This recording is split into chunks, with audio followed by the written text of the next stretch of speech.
ஏப்பா தம்பி, அந்த பொண்ணை கைய பிடிச்சு இழுத்தியா? என்ன கைய பிடிச்சு இழுத்தியா? பொண்ணை கைய பிடிச்சு இழுத்தியாப்பா? என்ன கைய பிடிச்சு இழுத்தியாப்பா? என் தம்பி, பக்கத்தூர் பொண்ணை கைய பிடிச்சு இழுத்தியா? என்ன கைய பிடிச்சு இழுத்தியா? ஏற்கனவே அவங்களுக்கு நமக்கு வாக்கியா சண்டை இருக்கு. என்ன வாக்கியா சண்டை இருக்கு? ஏய், நான் சரியா பேசுறேன்? சரியா தான் இருக்கு. சரி சரி. இப்ப நீ கைய பிடிச்சு இழுத்ததுனால புதுசா தகராறு வரும். என்ன தகராறு வரும்?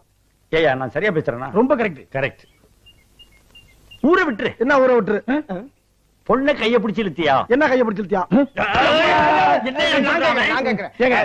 பயங்கரமான கல்லூரி மங்க புரியும்படியா கேப்லாம் பேசுங்க. என்ன கேப் இல்லாம பேசுங்க. நான் பேசுறது உனக்கு புரியுதாயா? புரியுதாயா? உனக்கு புரியுதாயா? கைய பிடிச்சு இழுத்தியாடா? என்ன கைய பிடிச்சு இழுத்தியாடா?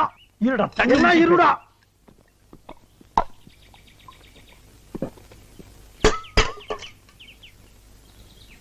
கைய பிடிச்சு இழுத்தியாடா? என்ன கைய பிடிச்சு இழுத்தியாடா?